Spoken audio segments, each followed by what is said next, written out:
Hello, I'm Kathleen Kajioka.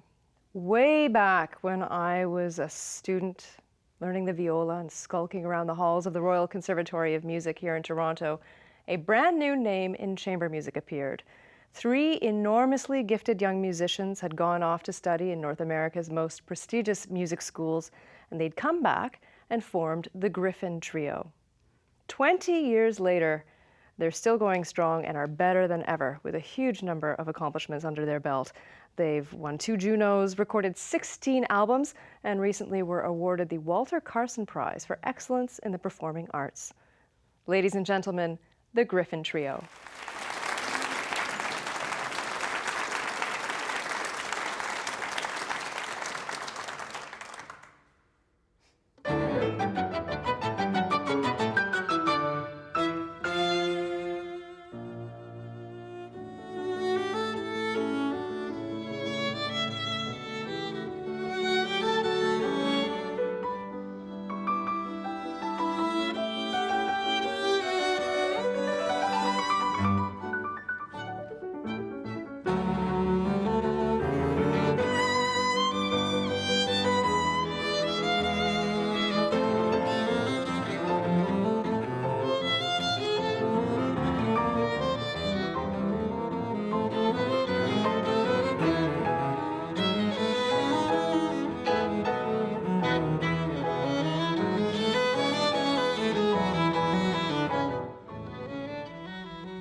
That was the Gryphon Trio with the opening movement from Beethoven's Ghost Trio.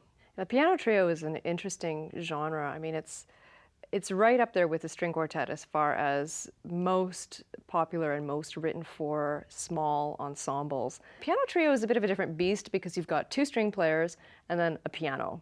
And the violin, of course, is usually the melodic entity. But then sometimes the cello does it and the violin will take the back seat, and underneath it there's always the piano creating a quasi-orchestral texture. Sometimes the cello just, is holding down the bass line. Sometimes they both stop and it's all about the piano. So there is a lot of versatility, and you do have to be very flexible. Well, you always have to be flexible as a chamber musician, actually. That's just one of the primary skill sets, in addition to being able to play well. I think as a pianist, there are three people you need to be, a lot, at differing times. You need to be a singer to try to sing lyrical lines with an inherently percussive instrument. You need to be a conductor because there are all these phenomenal orchestral textures that the composers that we play were always thinking of and conceiving, and, all the symphonies that they wrote. And then, of course, you have to be a pianist. To do that, that's sort of the most basic. You just have to spend hours and ball and chain to the piano and practice. But it's really a combination of those three things that you have to be. I would say, in terms of the instruments, one concert pianist put it very well. I forget her name, but she said, for us, every night's a blind date. Because we show up, we don't know the instrument we're going to get. Jamie has been praised as having 10 of the nimblest fingers in the business. He comes from a very musical family. His brother is another renowned pianist, John Kimura Parker. So tell me about the beginnings of the Gryphon Trio. How did you guys start?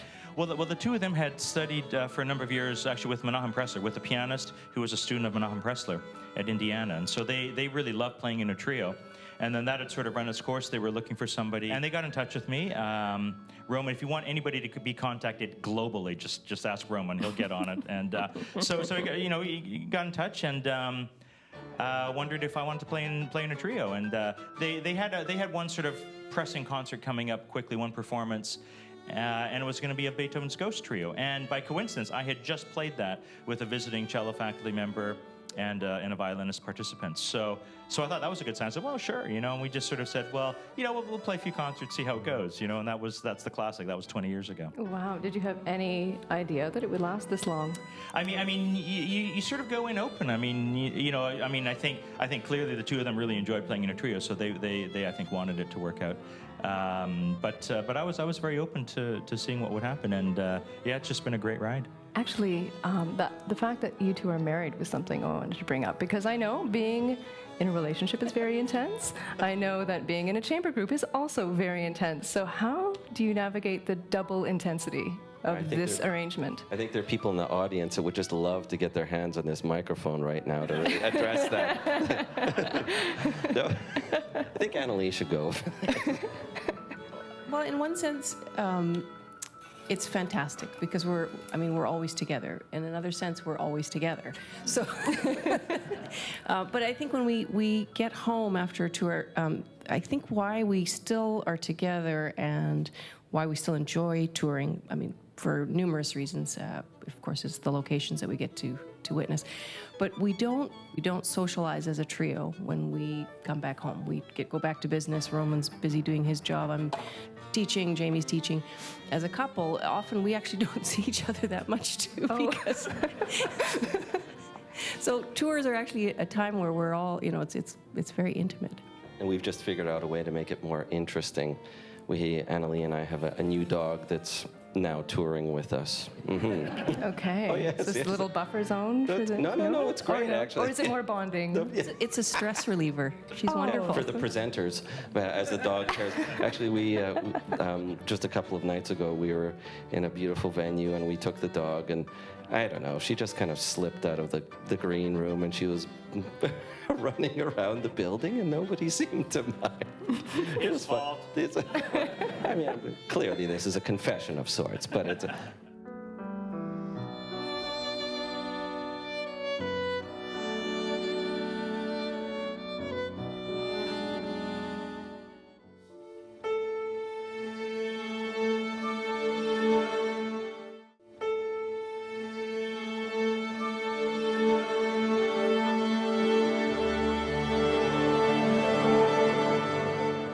Piazzolla is known as the father of Tango Nuevo, so a whole new style of tango in Argentina.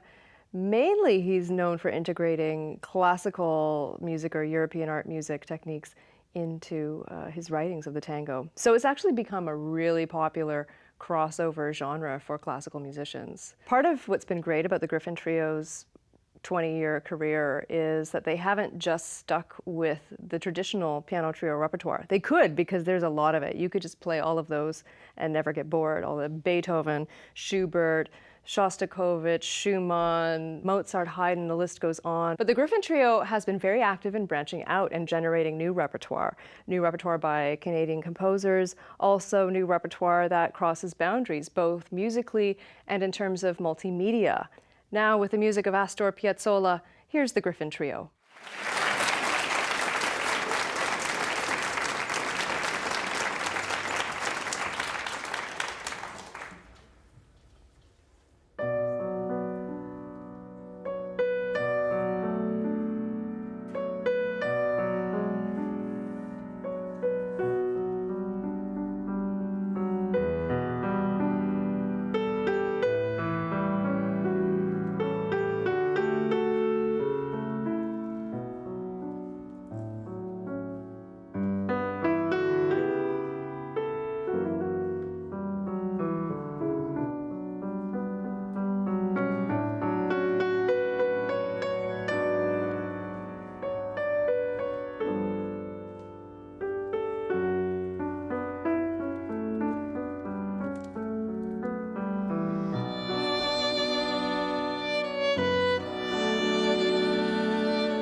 Chamber music is, as in room music, that's all it really means, but it means you're in a smaller room, so you have a smaller group. And I think you'll hear the trio talking about the challenges, actually, of having a pianist or having a piano there, and the challenge for the pianist of balancing things exactly right to match the violin and the cello. I think that it was just a natural evolution that that some form of chamber music, and this is the most efficient form. Well, I'd say almost the most efficient. I mean, you could just have a cello or a violin. That would be a little more efficient than this. Okay, I must confess. It'd be kind of hollow, though. But it is hollow, yeah.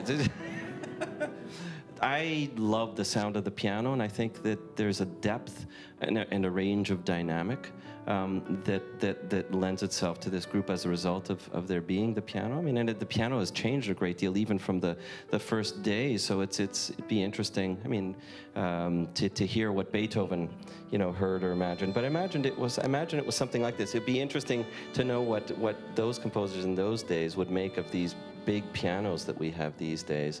I mean, it's just a good thing that somebody like Jamie can control that amount of sound, but that's always the one challenge, actually, that often befuddles contemporary composers, is how do you balance things out in a piano trio? And I think there's a great opportunity for both communal expression and individual expression, and perhaps more so than in the string quartet, which was, so popular at the same time and continues to be.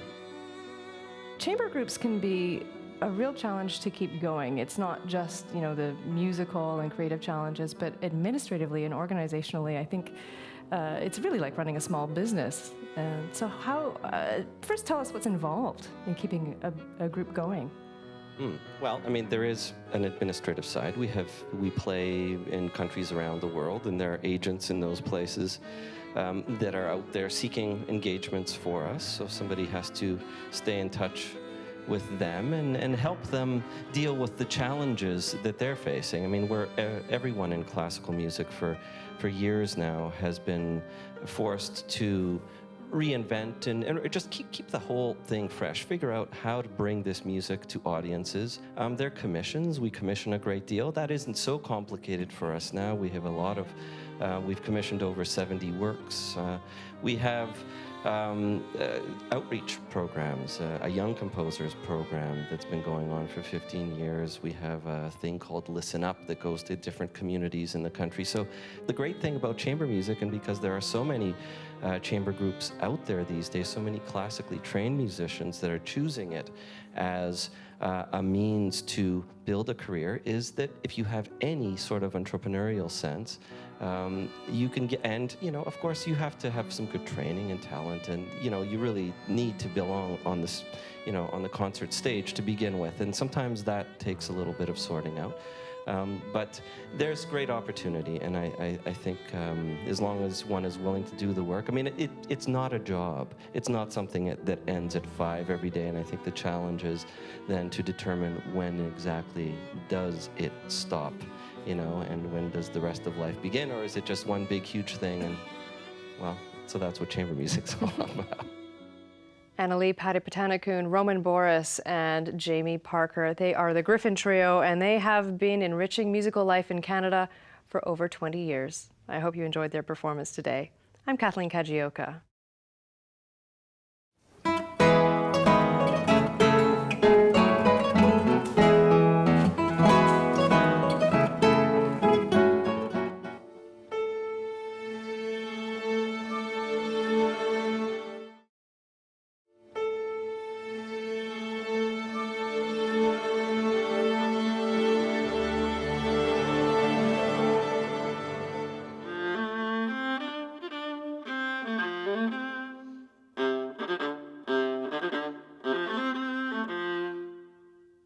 Hello, I'm Kathleen Kajioka. That was the opening theme from the Dvorak American Quartet, one of the many great pieces written for the string quartet.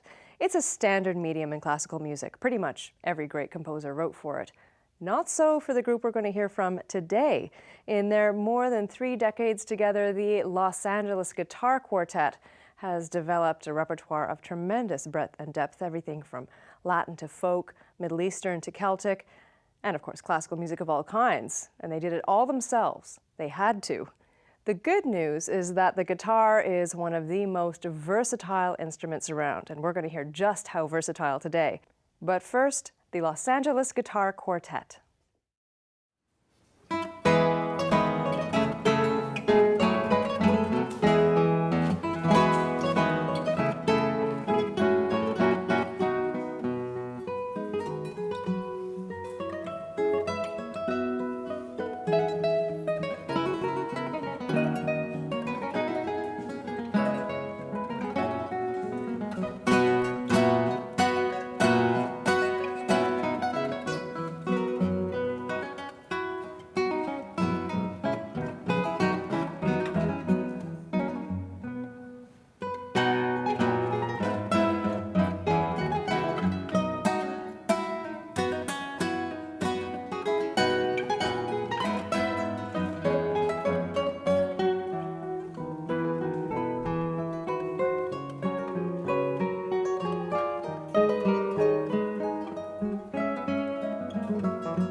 That was the Los Angeles Guitar Quartet with music by Stravinsky, the overture to his ballet called Pulcinella. This is a group that, while they explore all kinds of different music, they're doing it all on classical guitar, and so to have that classical training is really important. Well, we all, of course, come from different backgrounds. We studied at school, we studied classical, Well, we all have different backgrounds. I came from a sort of a folk and then a later flamenco background. In high school, I played more flamenco than classical, actually.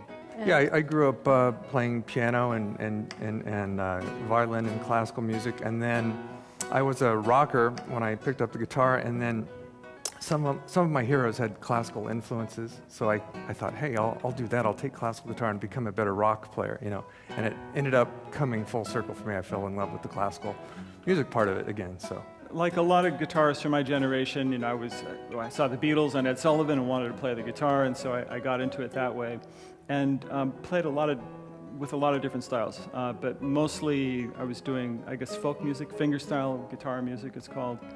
Chet Atkins was a big influence, for example. But then when I was in my late teens, I got interested in classical guitar and thought I'd give that a try. And then little by little, it just sort of started to crowd everything else out.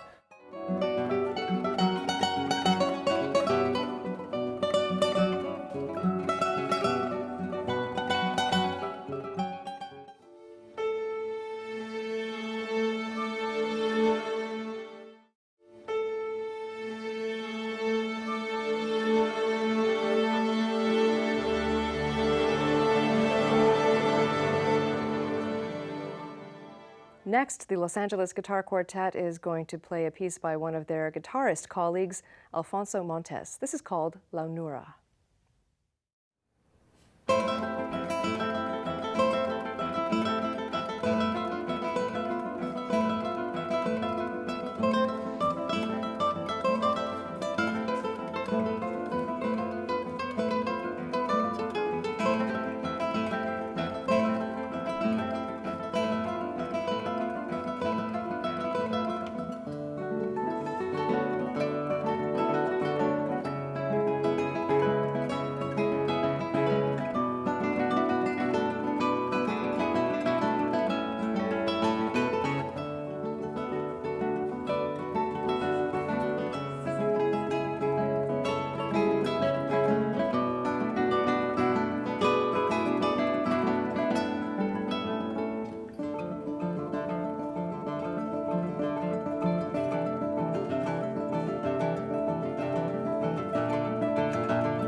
That was the Los Angeles Guitar Quartet with La Nura by Alfonso Montez. The versatility of the LAGQ has certainly contributed to their success. It makes them very accessible. People with all kinds of tastes can find an album of theirs that they'll enjoy.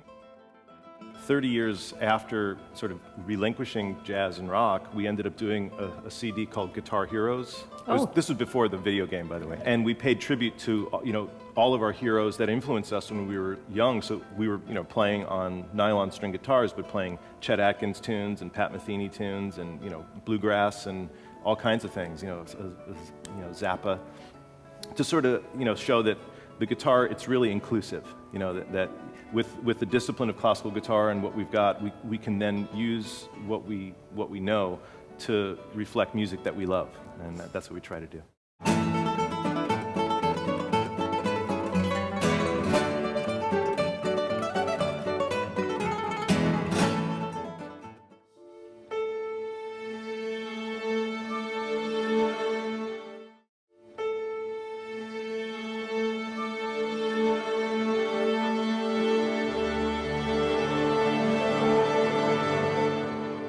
Carmen is the most performed opera on the planet, by far the most popular.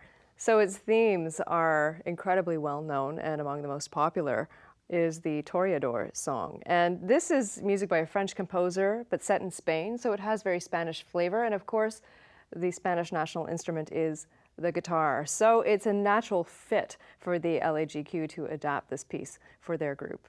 And now, with Le Toreador from Bizet's Carmen, here's the Los Angeles Guitar Quartet.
John Dearman, one of the founding members of the group, actually had a special guitar designed for him to play with the LAGQ. It has an extra low bass register. In Western music, you basically need to fill the template of soprano, alto, tenor, bass, and that's what creates a full sound and a full harmonic texture. Part of the entertainment of hearing them is watching them, because you can see the melody bounce around from player to player. Well, in some ways, you know, the maybe you could say disadvantage of having a group like ours, I mean, everybody's playing the same instrument, but on the other hand, the guitar has a pretty wide range in terms of like from low to high, but also it has a really wide range of tone color also, so we can utilize that. But beyond that, because we all do play the same instrument, we can kind of switch roles. So like Bill can play the lead on not just one piece, but one phrase, and then it can go over to Matt, and then Scott's playing the bass, and I'll play something in the middle. But so if you think of a string quartet, it's like every time there's a new phrase, everybody stands up and changes chairs and changes instruments. Right. But you know, we can kind of do it.